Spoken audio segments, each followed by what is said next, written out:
Ahí estamos en directo. Bueno, espero que no se corte la luz, como recién que estábamos en el directo y se cortó la luz.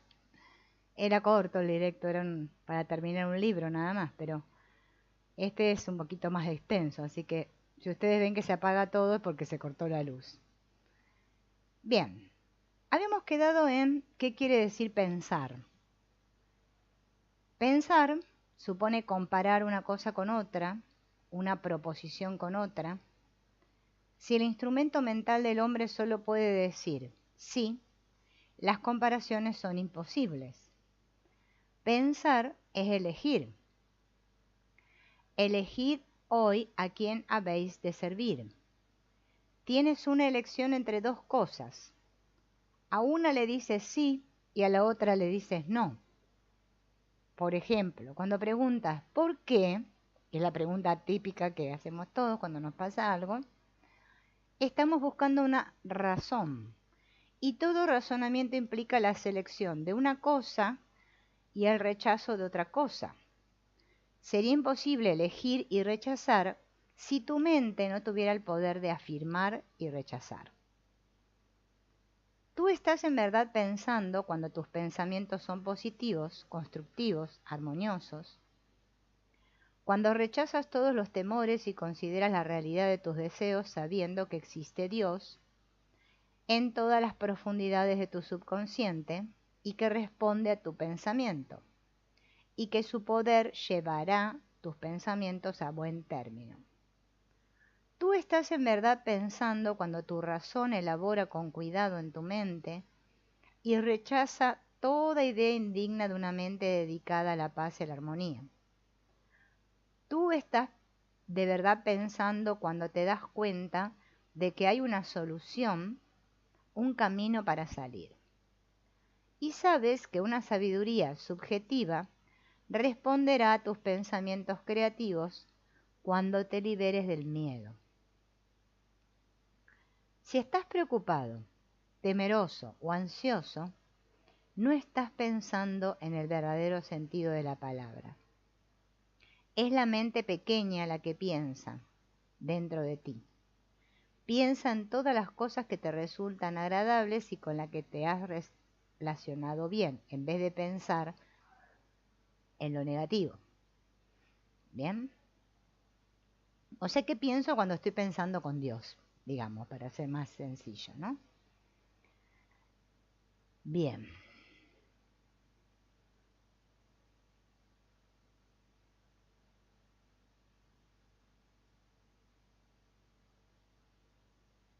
Vamos a leer este ejemplo, este sí lo vamos a leer porque así podemos comprender cómo es esto del poder del pensamiento, ¿no? Sobre nuestra salud y cómo beneficia en la oración. Este es el caso de un señor que tenía sentimientos de angustia y hostilidad muy fuertes.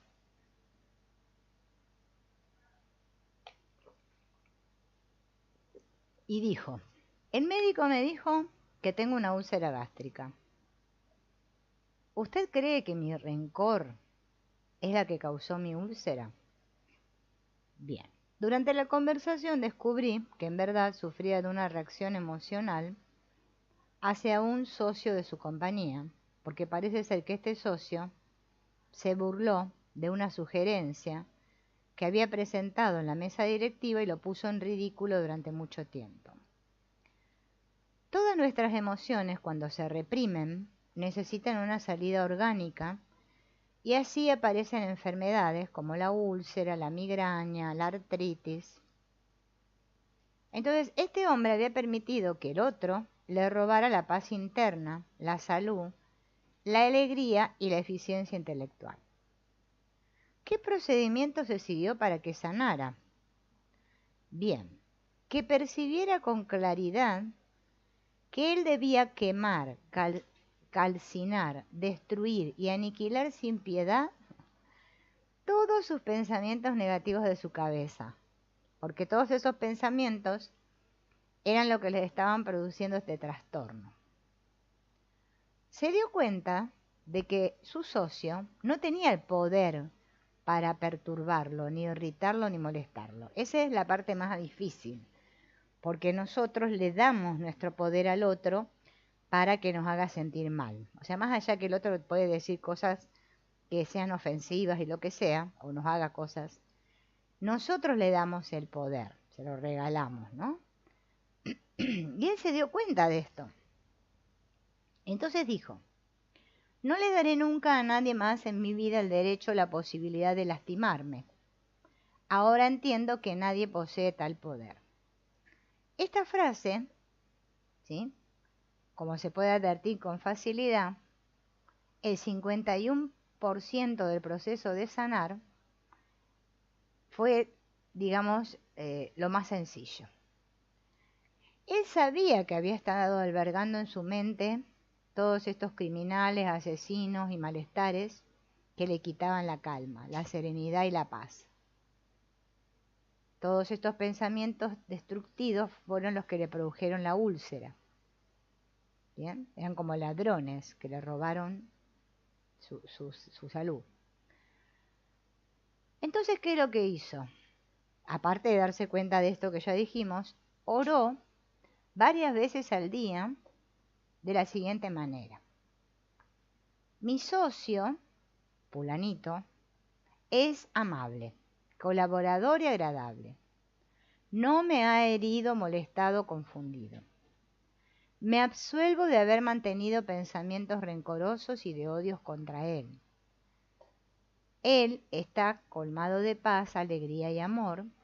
Existe armonía, concordia y comprensión entre nosotros. Si me viene algún pensamiento negativo sobre él o sobre cualquier otra persona, de inmediato me acordaré de que la paz fluye a través de mí. ¿Cómo fue que funcionó en concreto la oración de este hombre, no? Bien, estos pensamientos espirituales liberaron una tremenda y poderosa vibración terapéutica que se irradió por su mente y su cuerpo, y todas las células de su cuerpo se entonaron de un modo diferente.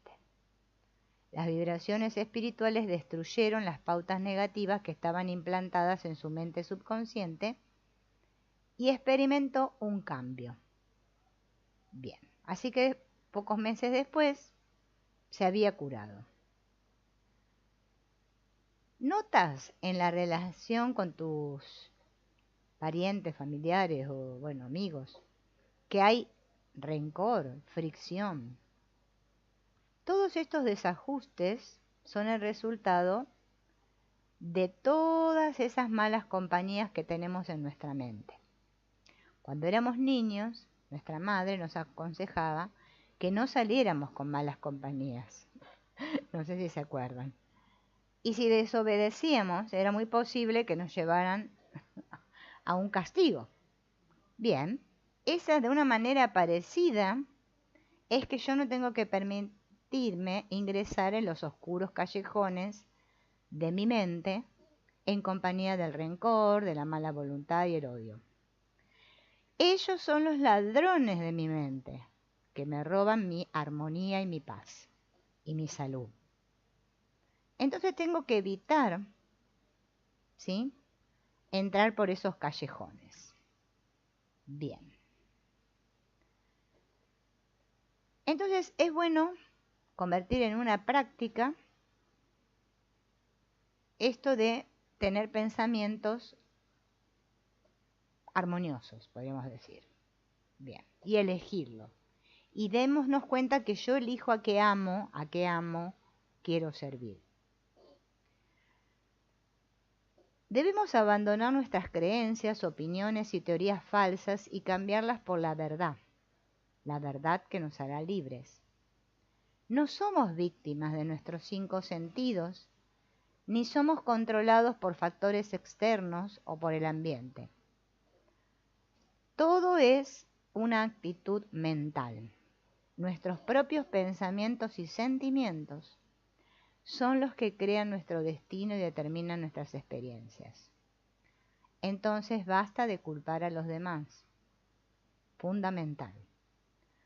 Cuando yo me doy cuenta de que lo que pienso, siento, creo y consiento mentalmente de modo consciente o inconsciente, determina todos los hechos, sucesos y circunstancias de mi vida, entonces, tac, para. ¿Mm? Para porque dejo de proyectar. Los seres humanos tenemos una obsesión con fijar nuestra atención fuera, en el otro, en lo que me dice el otro, cómo me mira el otro. Bien. Y llenamos nuestras mentes con todo eso. Y nos creemos que somos víctimas del destino, del azar, por eso decimos tengo mala suerte, tengo buena suerte, según cómo me vaya por la vida, ¿no? Bien.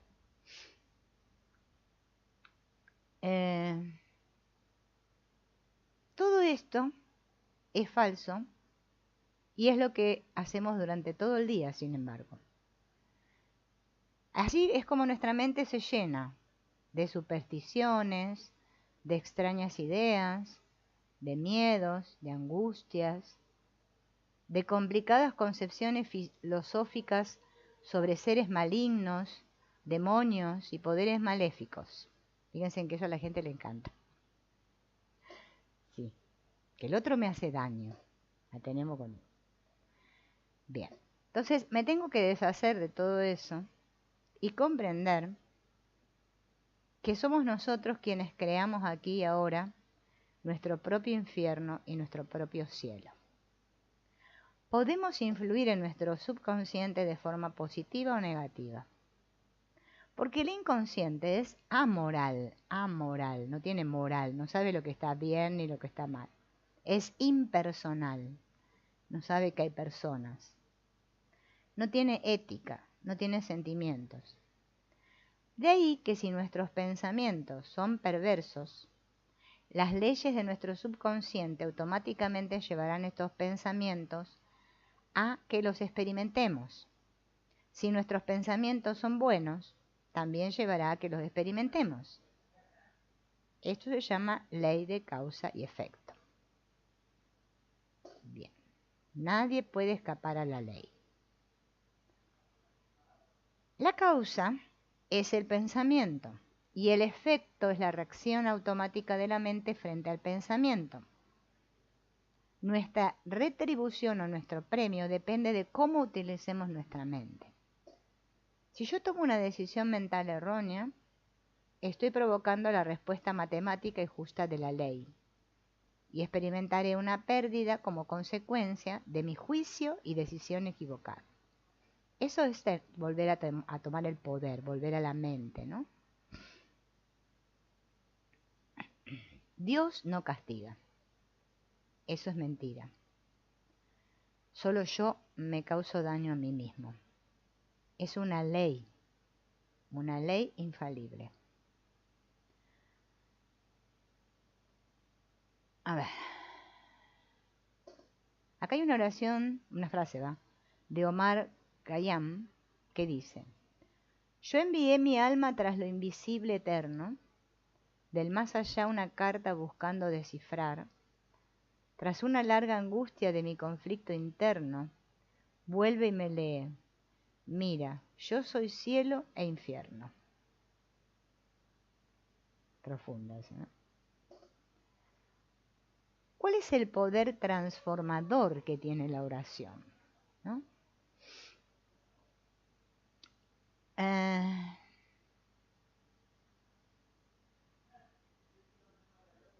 A ver, acá hay un ejemplo,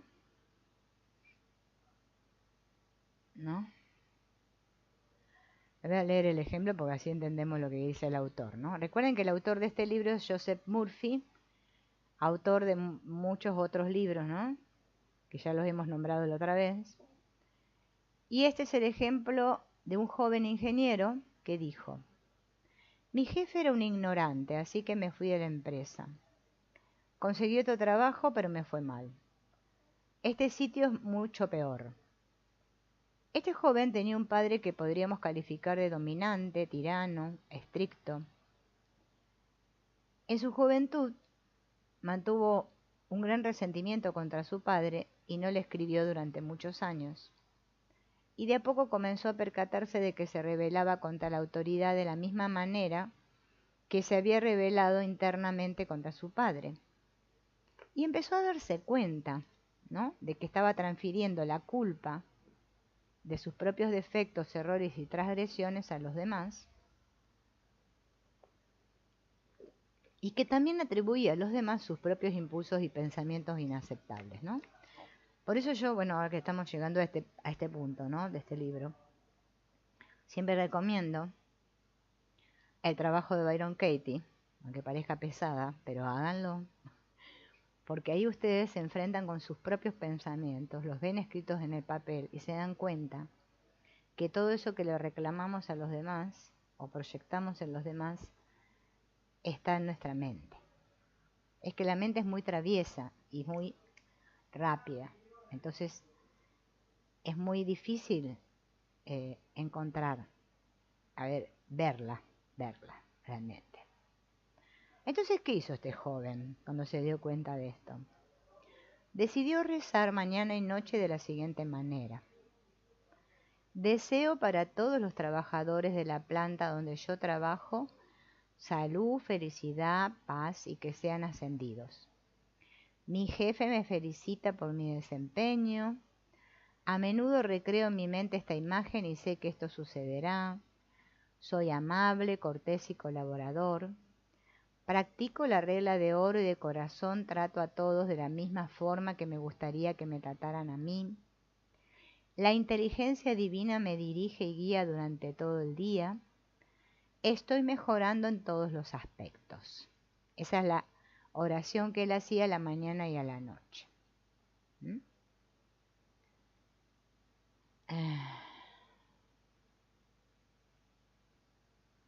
Bien.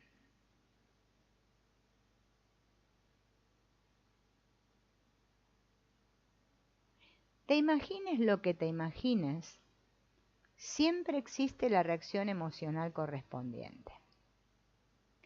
Había un profesor de filosofía oriental que mientras paseaba por la calle de una gran ciudad europea a la luz del atardecer, vio una cuerda enrollada en la acera y se imaginó que era una serpiente. Quedó paralizado por el miedo y cuando se dio cuenta de su error, la nueva representación de la cuerda le produjo una diferente actitud mental y una diferente respuesta emocional. ¿Quién te imaginas que eres?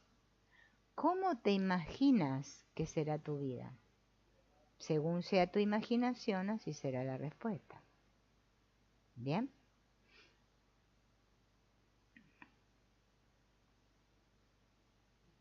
Bien.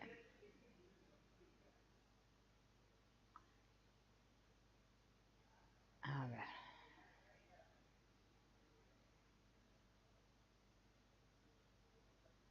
Este es un ejemplo, no lo voy a leer ese ejemplo. Bien. El poder que mueve el universo es el depósito ilimitado de poder que reside en cada persona. Al aprender a orar en busca de orientación, aprendemos a aprovechar esas fuerzas con libertad, con la simple determinación de los objetivos por los que rezamos. Sin embargo, es todavía un misterio oculto en la mente infinita saber cómo, cuánto, dónde o por qué fuente llegarán las respuestas a la oración. La mente finita del ser humano solo implanta el pensamiento en la mente subconsciente, por medio del cual la mente infinita actúa. Por la oración tenemos que aprender que no podemos limitar la eficacia de la reacción divina intentando poner exigencias en cuanto al tiempo, lugar y forma, ¿no? O sea, como decirle al universo, bueno, tráemelo ya, o a tal hora y tal día, ¿no? Bien.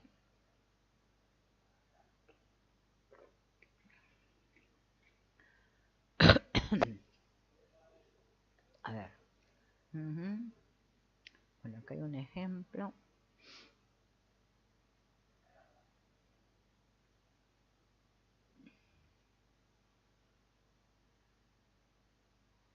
Un policía atrapa a un delincuente. Siempre estamos buscando soluciones y respuestas para los problemas diarios, como por ejemplo, ¿aceptaré este trabajo o me quedo donde estoy? ¿Invertiré en esta propiedad? ¿Vendo o no vendo mi casa? ¿Disuelvo esta sociedad o formo una nueva? ¿Me caso o no me caso? ¿Debo resolver este problema antes de la medianoche? ¿Qué decisión tomo? Sin saberlo, bloqueamos la respuesta a estas preguntas al fracasar en la comprensión de las elaboraciones de la mente subconsciente o la mente profunda. Debemos recordar que en el mismo momento en que el subconsciente acepta una idea, de inmediato empieza a realizarla. Emplea todos los recursos a su alcance para este fin y moviliza todas las fuerzas ilimitadas mentales y espirituales de nuestro interior profundo. Esta ley se cumple, tanto para las buenas ideas como para las malas. Bien.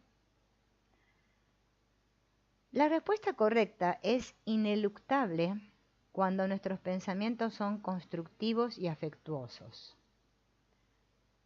La deducción obvia es que lo único que debemos hacer es lograr que el subconsciente acepte una idea sintiendo su realidad presente y la ley de nuestra mente hará el resto. Pasamos el pedido con fe y confianza y el subconsciente se hace cargo. Este es el típico entregar a la divinidad, que dice la gente. ¿Cuándo bloqueo mi progreso y mi respuesta? Cuando yo digo frases, por ejemplo, que decimos todos, ¿no? Las cosas se están poniendo cada vez peor. Nunca obtendré una respuesta. No veo salida. Esto no tiene solución. No sé qué hacer. Estoy hecho un lío. Fíjense que esas las decimos todo el tiempo. Lo decimos automático, sin darnos cuenta. Al usar estas expresiones, el subconsciente no puede colaborar con nosotros. Bien. Entonces, tengo que tener una idea bien definida en mi mente de lo que quiero. Y tengo que estar seguro de que voy a encontrar la salida.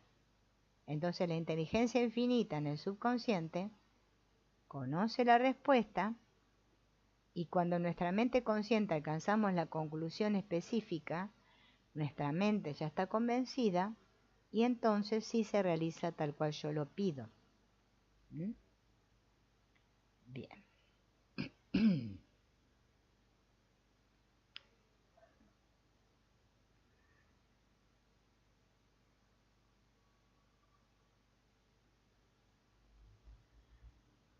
En la Biblia dicen, otra vez la frase que ya dijimos hace un rato, ¿no? ¿A qué amo quieres servir? Elige a qué amo quieres servir. La clave de todo, la paz, la salud, la felicidad, la abundancia, reside en la capacidad para elegir. Cuando yo aprenda a elegir correctamente, no voy a elegir más el sufrimiento, ni la pobreza, ni la infelicidad, obvio. Bien.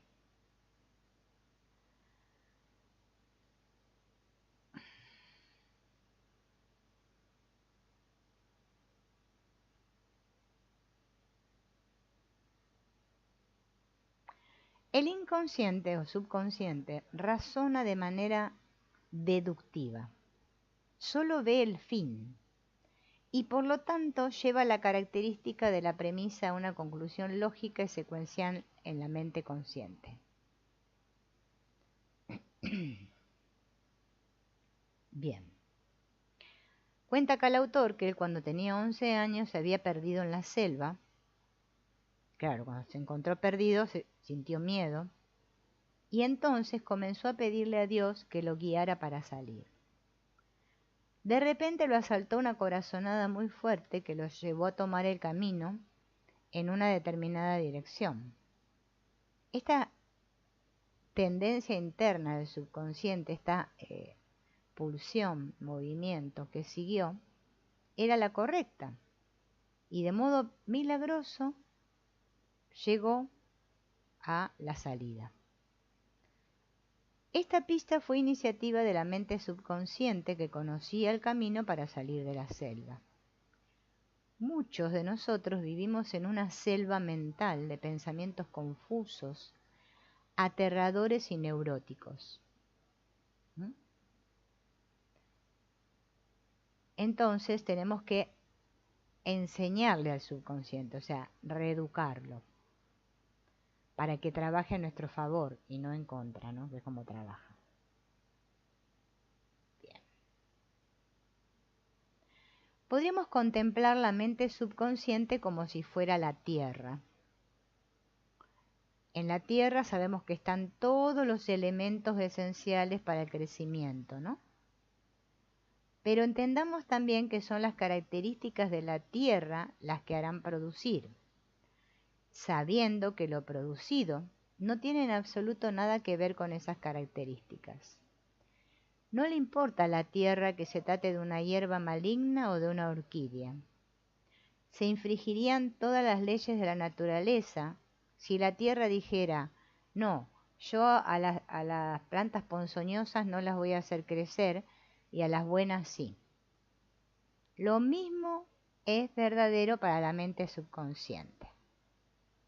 La mente subconsciente emprende, nunca discute o protesta. Acepta lo que se le deposite y lo reproduce. Planta lo que es verdadero, amoroso y bueno, y van a florecer orquídeas en tu mente. Y en tu experiencia también, ¿no? Obviamente. Bien.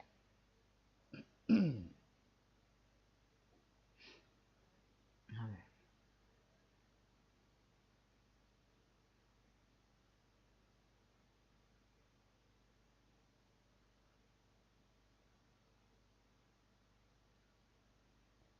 A ver. Este es un ejemplo.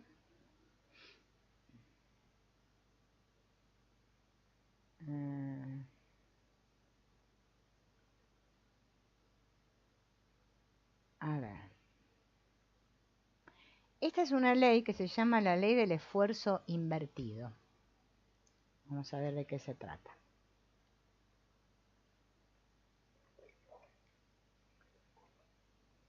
El esfuerzo resulta contraproducente y siempre sucede lo contrario de lo que se pretendía. Perdón. Y la razón de esto es obvia. Las señales de impotencia para superar el hábito dominan la mente. La idea dominante siempre controla el subconsciente. La mente subconsciente aceptará la sugerencia más fuerte de dos proposiciones contradictorias. Es preferible el camino sin esfuerzo. ¿Bien? Resulta que en 1910, en la Escuela Francesa de Terapia, se dio una explicación al término que se denominó la ley del esfuerzo invertido. Bien. Ay, tengo tanta como reflujo, por eso estoy tomando tanta agua, entonces me viene todo así, pero bueno. Hace mucho calor acá. Y ya comes y te queda toda la comida ahí. Bueno. Entonces, la ley del esfuerzo invertido. Cuando tu deseo y tu imaginación entran en conflicto, la imaginación es la que vence. Por ejemplo, a un alcohólico lo vas a escuchar lamentarse con frases como: paso por mis sufrimientos, lo intento con todas mis fuerzas, me esfuerzo al máximo, uso todos los recursos de la voluntad a mi alcance, ¿no? Bien. Tiene uno que haber pasado por todo esto para caer en cuenta de que el error reside en cómo se esfuerza. A partir de esta realización se empieza a romper con el hábito. Si por ejemplo te piden que pises una tabla en el suelo, lo hará sin discusión. Ahora imagina que la misma tabla está situada a 10 metros de altura entre dos muros. ¿Andarías sobre ella? Tu intención de hacerlo chocaría con tu imaginación. Tu obstáculo mental sería el miedo a caerte. La idea dominante es la que va a vencer. Tu intención, deseo o esfuerzo para caminar se invertiría y la idea dominante de un traspié se reforzaría. Si una persona dice, quiero dejar el alcohol, pero no puedo, es posible que desee renunciar a la bebida, pero cuanto más se esfuerza, menos capaces de hacerlo. Entonces, nunca hay que tratar de obligar a la mente subconsciente a que acepte una idea por la fuerza. Estos intentos están condenados al fracaso. La mente subconsciente se somete a la que es dominante de dos afirmaciones contradictorias. Bien. Es semejante a un hombre que está sumido en la pobreza que diga soy rico. En muchos casos su afirmación lo va a hacer más pobre.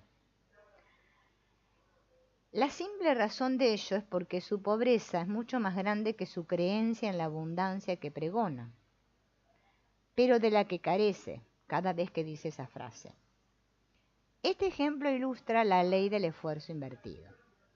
Vamos a decirlo con otras palabras. La mente subconsciente reacciona con un resultado inverso a lo que se buscaba. Y fíjense en que es así, ¿no? Que uno quiere una cosa y le pasa lo contrario. O aquello que menos quiere es lo que le viene, ¿no? Bien. Entonces,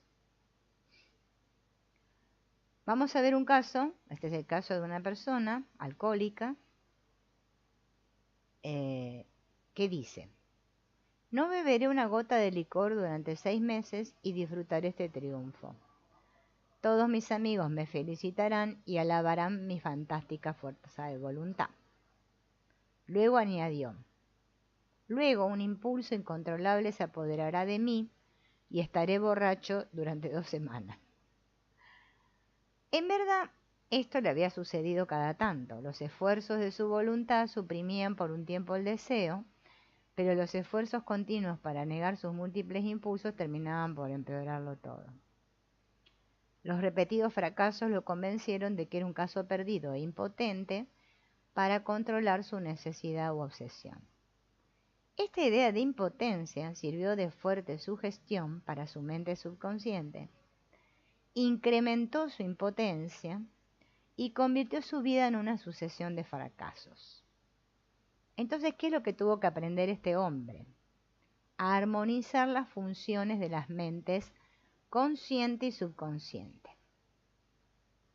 No sé si les suena esto, la unidad. Cuando ambas cooperan, se cumple la idea o deseo implantado en la mente subconsciente. Tienen que cooperar la mente consciente con la inconsciente. Si no, no pasa nada. Bueno, entonces su mente admitió las razones por las que había estado condicionado de modo negativo y reconoció también que podía estar condicionado de modo positivo. O sea, si yo me puedo condicionar de negativo, me puedo condicionar de positivo. Bien. Empezó a dar vueltas en su cabeza la idea de que podía tener éxito y dejó de pensar en que era un incapaz de dominar el hábito. Comprendió con claridad que no había otro obstáculo a su cura que el de su propio pensamiento y que no era necesario un gran esfuerzo o exigencia mental. El uso de la fuerza supone que existe oposición. Cuando la mente está concentrada en los medios para resolver un problema, ya no está más preocupada de los obstáculos. Entonces esta persona puso en práctica la relajación de su cuerpo, llevándolo a un estado de relajamiento, de somnolencia y de meditación, y entonces llenaba la mente con la imagen del fin que deseaba obtener, sabiendo que el subconsciente se lo iba a conseguir del modo más fácil. Por ejemplo, se imaginaba a su hija felicitándolo por estar libre y diciéndole: papá, qué maravilloso tenerte en casa. Bien. Entonces, ¿qué hacía la persona esta? Se sentaba y meditaba, ¿no? Se relajaba, y cuando su atención divagaba, volvía a la imagen de su hija sonriendo y a la escena del hogar con cualidades bonitas. Bueno. Esto le ayudó a un nuevo acondicionamiento de su mente. Esto fue un proceso gradual. Él perseveró sabiendo que iba a tener éxito en impregnar su mente con esta imagen mental. Entonces se le explicó que la mente consciente era la cámara fotográfica y que su mente subconsciente era la película sensible sobre la cual él registraba e impresionaba su imagen mental. Esto lo conmovió profundamente y todo su objetivo se volcó en imprimir esa imagen y revelarla en su mente. La película se revela en un cuarto oscuro. Así también las imágenes mentales se revelan en el cuarto oscuro del inconsciente. Al comprender que su mente consciente era una máquina común de sacar fotos, no se esforzó más, no se trataba de una lucha mental. De manera sosegada, ajustó su pensamiento y enfocó la atención en la escena representada frente a él hasta que poco a poco se identificó con ese cuadro.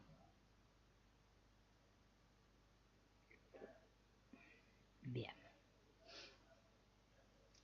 No había lugar para ninguna duda. La sanación llegaría pronto. Cada vez que le sobrevenía la tentación de beber, desconectaba su imaginación de ensueños de reuniones con licor para conectarse con el sentimiento de estar en su casa con su familia. Tuvo éxito porque confió en que experimentaría el cuadro mental que había dibujado. Hoy en día él es el presidente de una empresa que factura millones de dólares y es un hombre radiante de felicidad. ¿Cuál es la verdadera causa del alcoholismo, no? Así como, bueno, de otras adicciones, ¿no? Que también. Son los pensamientos negativos y destructivos, porque ¿cuál es el pensamiento del hombre? Tal es él. El alcohólico tiene un profundo sentimiento de inferioridad, de inadaptación, de fracaso y de frustración, acompañado de una enorme hostilidad interna.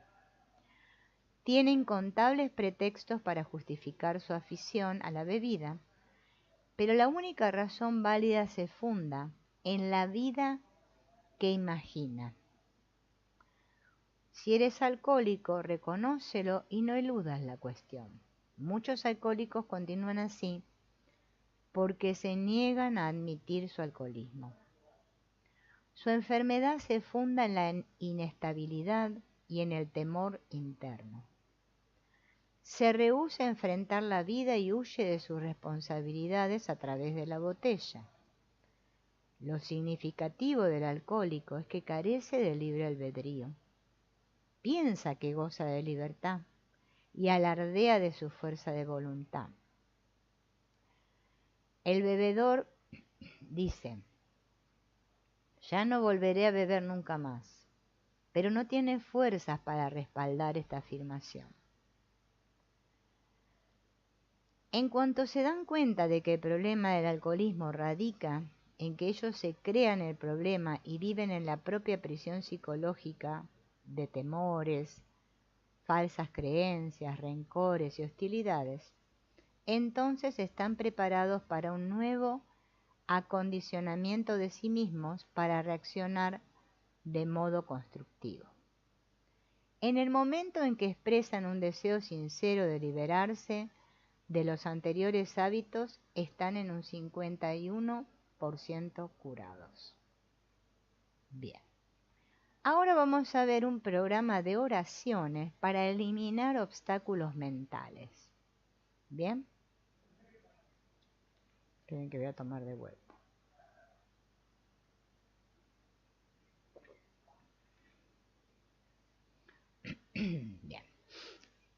estamos listos. Primer paso. Quédate quieto y pon tu mente en orden. Bien. Entra en un estado de ensoñación, de sopor. En esta condición relajada, calma y receptiva, estás preparado para el segundo paso. ¿Cuál es el segundo paso? Selecciona una frase que se pueda grabar con facilidad en la memoria y repítela una y otra vez, como si fuera una letanía. Ahora tengo sobriedad y paz de espíritu y doy gracias por ello. Y repítela para impedir que la mente divague. Repítela en voz alta.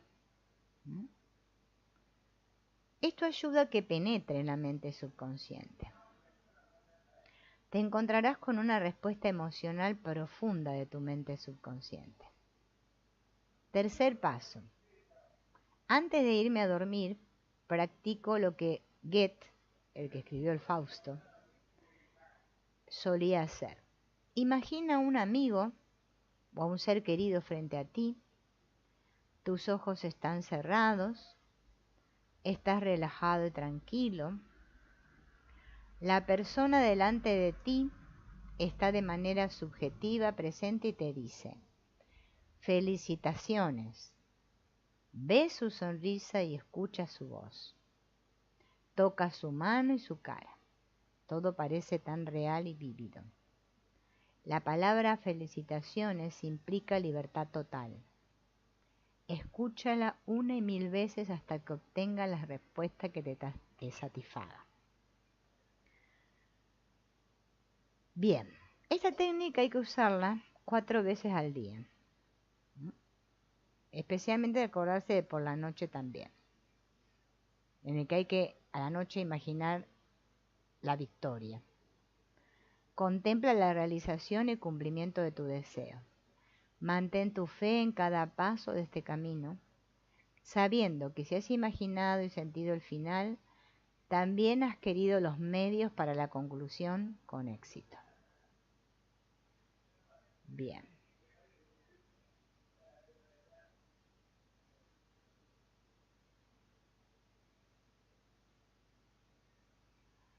Cuando el miedo toca a tu puerta, o cuando las preocupaciones, la angustia y las dudas cruzan por tu cabeza, mantén tu visión en alto. Piensa en Dios. Cree en Él y un poder infinito se generará en tu mente subconsciente y te proporcionará confianza y fuerzas plenas. Bien.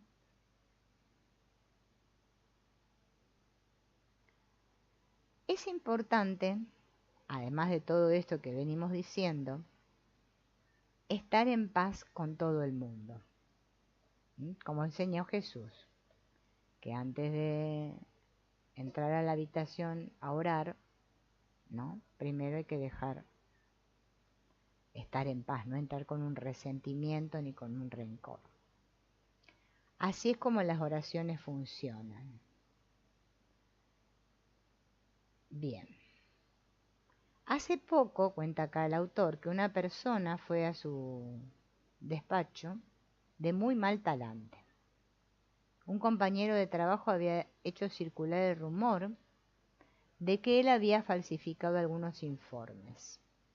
Con énfasis negó que hubiera algo de verdad en esa aseveración.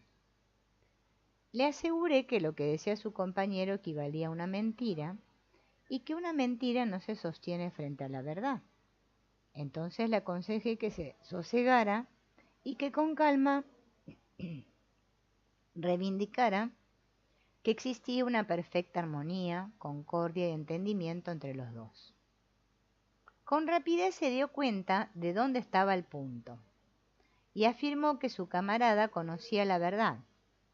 Dijo la verdad y que había un gran entendimiento entre ellos. Cuando a su debido tiempo se desarrolló una cordial amistad entre los dos hombres, el primero descubrió que el problema se había originado en sus propias burlas de una sugerencia que el otro había hecho en una conferencia anterior. Cuando comprendió esto, esta persona decidió aplacar su crítica y se dio cuenta que eso era lo que había ocasionado que lo burlaran, ¿no? Una vez que se liberó de la irritación y el rencor, pudo comprender. ¿Bien? Entonces tenemos que aprender a ser agradecidos con las críticas. Yo sé que esto no es muy fácil ni bonito, porque es que nos duele cuando nos dicen algo, o dicen algo que nos toca y nos hiere, ¿no? Este es el caso de una maestra, ¿no? Que a esa maestra alguien le había escrito una carta crítica en la que le decía que ella hablaba muy deprisa, que se comía las letras y que no se la podía escuchar bien, que su dicción era deficiente y que su expresión era pobre. La maestra estaba furiosa, pero tuvo que admitir que las críticas eran justas. Claro, la primera reacción fue infantil. Después concedió que la carta en verdad había sido una bendición y un estupendo correctivo. Entonces procedió de inmediato a mejorar las deficiencias de su comunicación oral y se inscribió en un curso de oratoria. Escribió y agradeció al que le había escrito la nota por su interés y le manifestó su aprecio por las consecuencias y resultados. Bien. Ahora supongamos que nada de lo que mencionaba la carta sobre la maestra hubiera sido cierto. Ésta se hubiera dado cuenta de que los temas que explicaba en clase habían suscitado los prejuicios, supersticiones o creencias sectarias e intolerantes del autor de la carta, y que se trataba de una persona con problemas psicológicos que estaba solo desahogando su resentimiento porque le había reventado un absceso de su psique. Bien. Comprender el hecho es ser compasivo. El siguiente paso lógico es orar por la paz, armonía y entendimiento de la otra persona. Ninguna crítica puede afectarte sin tu consentimiento mental. Debes ser siempre dueño de tus pensamientos, reacciones y emociones. El sentimiento va detrás del pensamiento y tú tienes el poder de rechazar cualquier pensamiento que pueda perturbarte o molestarte. ¿Bien? Esa es otra cosa. O sea que acá el autor lo que propone es eso, dejar de culpar, ¿no? Y estar, perdonarla. Estar en paz con todo el mundo. Bien. Otra cosa, hay que dejar de culpar a Dios. Porque dice que esta persona que le viene a comentar esto a él, creía que Dios lo estaba castigando y le ponía obstáculos en su camino, y por eso él estaba enfermo y fracasaba laboralmente. Entonces él le preguntó, ¿pero qué es Dios? Y él dijo, la Biblia dice que Dios es amor. Un Dios de amor es la respuesta a todos nuestros problemas. Bien. Jesús le llamó a Dios Padre, Padre nuestro, lo que quiere decir que nos enseñó que todos nosotros tenemos un Padre en común. O sea, a pesar de que cada uno cree que tiene su Dios personal, no es que es el mismo para todos. Bien. Entonces, por lo tanto, todos somos hermanitos. Bien. Dios es vida. Todos nosotros y todas las cosas provienen de ese único principio vida. La palabra padre denota amor, cuidado, protección, provisión. También significa el creador, el principio creador de la vida, el poder infinito, el ser supremo, del cual emanan todas las cosas. Por eso Jesús dijo, Dios es espíritu.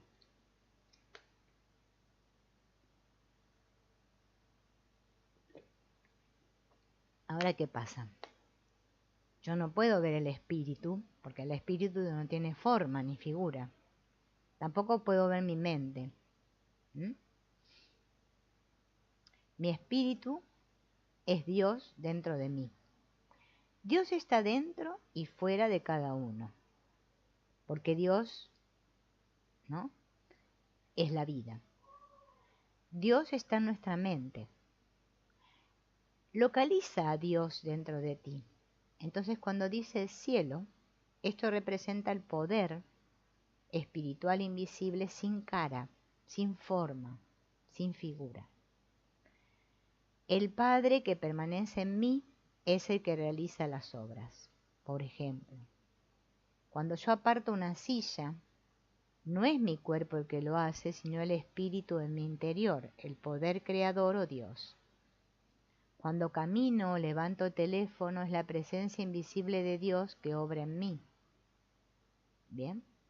El motor inmóvil que mueve todas las cosas está dentro de mí. Padre nuestro es el nombre dado a este Dios o esta presencia dentro de nosotros, para recordarnos que es generoso y considerado. Esa mente infinita, ¿no?, es todo. Ahora la otra mente, la que es finita, no puede comprender lo infinito, pero sí se puede aprender con seguridad de nuestros poderes internos.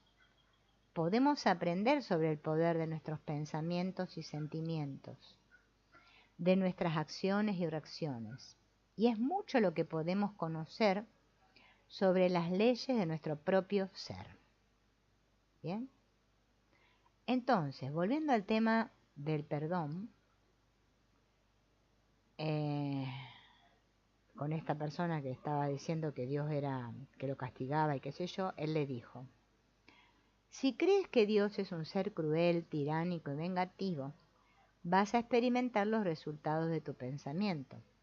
Si piensas que Dios te está castigando o probando, bien, entonces tu subconsciente te va a causar que sufras. O sea, te estás castigando a ti mismo. Cuando se dio cuenta esta persona de esto, comenzó a orar varias veces al día, diciendo: sé que Dios es un Padre amoroso, la vida de mi ser que vela por mí, me cuida, me guía y me inspira. Su poder representa una dicha y una bendición para mí. Dios me hace prosperar en todo lo que hago y yo mismo reflejo su forma divina. Sé que el reino de los cielos está dentro de mí, lo cual quiere decir que la inteligencia infinita, la sabiduría ilimitada. ¿Qué? No, sí, a la tarde voy a ir. A la tarde. Bueno, a la tarde. No sé, se corre sola, camina. Bueno, entonces, todos estos atributos yacen en lo profundo de mi subconsciente. Y yo ahora reproduzco todas esas cualidades de Dios en mí. Bien, porque así como es arriba, así abajo. Y como es abajo, hacia arriba. Bien. Entonces, bueno, esta persona empezó a reflexionar varias veces al día, vivir este nuevo concepto de Dios en su mente, y todo su mundo se empezó a transformar. ¿No? Al reposar con la mente en este concepto de Dios, experimentó amor, paz, inspiración y energía. Todos sus negocios empezaron a prosperar, su cuerpo se empezó a sanar, experimentó alegría, se absolvió de culpa. ¿Bien? Porque introdujo un nuevo concepto de Dios en su vida. En vez de esa idea punitiva que tenía de Dios, ¿no?, que era tirano y bueno, que estaba en alguna parte en el cielo y que le mandaba la desgracia. Así es como casi todos pensamos, de esa manera infantil. Por eso es muy importante preguntarme y cuestionarme qué es lo que Dios es para mí. Pero de verdad, no se engañen, porque es que su mente subconsciente sabe, no la pueden engañar. Cuando en el curso de milagros dice, de Dios no se hace burla, es que me está diciendo esto. Yo puedo engañarme y creerme cualquier cosa. Pero es que mi subconsciente sabe lo que estoy sintiendo. A Dios le importa lo que yo siento, no lo que yo estoy creyendo que creo. ¿Bien? Entonces, esto es fundamental. Por eso las personas practican tantas cosas, porque no se dan cuenta que, por ejemplo, cuando yo critico a otro o digo que esa persona es mala o la juzgo y la odio, no sé qué yo, todos los sentimientos que tengo, en realidad es eso lo que yo estoy pensando de Dios. ¿Sí? No es que Dios es una cosa y las personas son otra, no es que somos todo el mismo. Eso es la unidad. Entonces, yo sé que esto es muy complicado y difícil. Para nuestro ego es terrible. ¿Sí? Y la mente es muy poderosa y me tira letra todo el día para que yo me crea que soy especial y que los otros pobrecitos. Es un juego muy perverso el de la mente. Por eso hay que educarnos, reeducarnos, o sea, desaprender todo lo que me he enseñado, ¿no? Bien, entonces esto también es fundamental. Otra cosa fundamental es dejar de ser indeciso, porque vieron, bueno, me pongo la bombacha roja o la verde. Hay gente que horas está para tomar esa decisión. Entonces, yo no puedo servir a dos amos a la vez. Así que uno no puede esperar que se cumpla el deseo de su corazón si cree que hay algún poder que está frustrando ese deseo. Esta situación crea un conflicto y su mente se divide. Así está nuestra mente todo el tiempo, dividida. Entonces, eso me provoca, el que cuando mi mente se divide, me provoca que yo me quede como congelado, como quieto, y no voy ni para aquí ni para allá. La mente tiene que funcionar como una unidad. Lo que es infinito no se puede dividir. Dios es uno. O sea, eso es la unidad. Bien.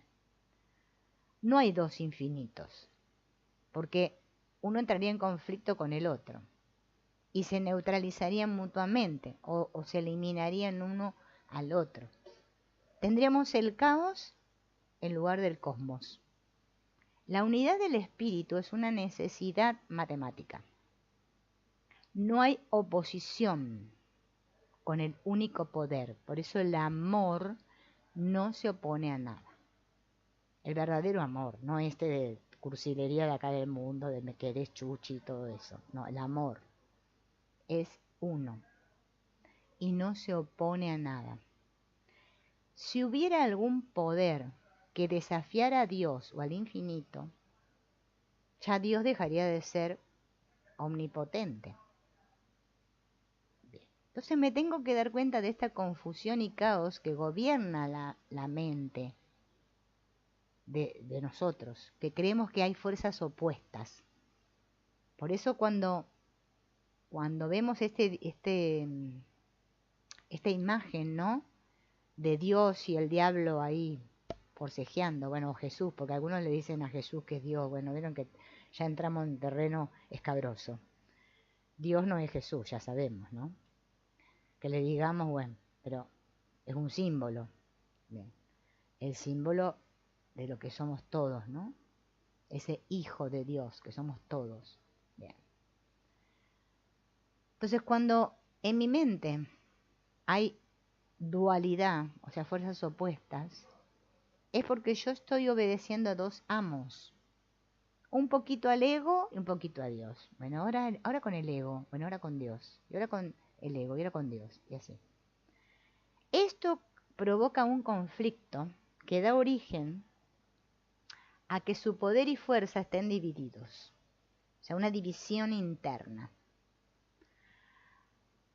Entonces yo tengo que aprender a elegir una sola dirección. Creyendo que el Dios que me dio ese deseo también me va a mostrar la forma de cumplirlo. Un joven le preguntó a Sócrates cómo podía obtener sabiduría. Y Sócrates le dijo, ven conmigo. Entonces lo llevó al río, al joven, ¿no? Sócrates. Y le sumergió la cabeza en el agua. Y lo mantuvo así hasta que el muchacho, jadeando, gritó, me ahogo, porque claro, la cabeza bajo el agua estaba ahogando, ¿no? Entonces se relajó y soltó la cabeza. Cuando el joven recuperó su compostura, Sócrates le preguntó, ¿qué es lo que deseas más? ¿Qué es lo que deseabas más, perdón, cuando estabas debajo del agua? Y el muchacho dijo, quería aire. Bien. Entonces Sócrates le dijo, cuando desees sabiduría tanto como deseas aire, cuando estabas con la cabeza en el agua, entonces la vas a recibir. La persona que quiere de verdad, paz, porque yo digo que quiero paz, pero también quiero otras cosas. Bueno, tráeme ese auto 0 kilómetros, tráeme todo, ¿no? Sí. Paz de espíritu y sosiego interno los obtendrá. No importa cuán injusto haya sido tratado o lo mal que se haya portado el otro con él, o lo sinvergüenza que alguien haya sido. Es normal en este mundo. Todo esto no tiene importancia para el hombre con mentalidad espiritual, real. Porque ese hombre o mujer, bueno, no importa, digo hombre, ¿no? Sabe lo que quiere. No permite que los ladrones del odio, la ira, le roben la paz. Conoce el camino. Deja de molestarte con la gente, las condiciones, las noticias. Bueno, con las noticias nos molestamos mucho. Hechos, identifica estos pensamientos de inmediato. Objetivos. ¿Qué objetivo tengo? ¿Qué propósito tengo? ¿Mm? A ver. Esperen que ya voy, ¿eh? No vale. Ah, no, pero no, este no.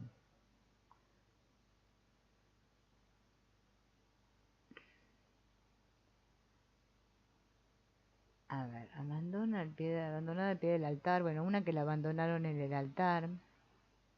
Este que dice, nadie me trata bien, la gente es cruel y despiadada. Tenemos que mirar hacia el lugar correcto para encontrar las causas de nuestros problemas. Y ese lugar está dentro de nosotros. Las conversaciones de las personas emocionalmente inmaduras por lo general se pierden en excusas y explicaciones. Los demás están en mi contra. Nadie me trata bien. La gente es cruel y despiadada. La señal de que una persona ha alcanzado su adultez o su madurez emocional reside en que hace lo mejor que pueda donde está. Sabe que cuando los demás tienen mal genio, son irritables, están malhumorados y se portan de modo cínico, significa que están psicológicamente enfermos. Entonces es compasivo, comprensivo y se adapta a la gente. Sabe que muchos tienen sus mentes enfermas y que él no tiene derecho a condenar a la gente enferma. Por lo tanto, les desea las bendiciones de Dios y reacciona en forma positiva y afirmativa. Lo podemos hacer internamente, ¿no? A decir verdad, tenemos que mirarnos con honestidad cuando decimos que los demás nos irritan, nos molestan y no nos está tan bien. Una buena cosa sería averiguar si estábamos esperando dificultades, impedimentos. Quizás nos estábamos imaginando que habría resistencia y oposición a nuestros planes y propósitos. Si hemos favorecido este tipo de fantasía y pautas mentales, tenemos que esperar la proyección de aquellos estados en nuestro mundo. El resultado de esta voluntad enfermiza será la desagradable reacción de los otros. Aprendemos a perdonar cuando aprendemos que realmente no hay nadie a quien culpar. Eso es ser responsable. Bien. Bueno, vamos a dejar aquí.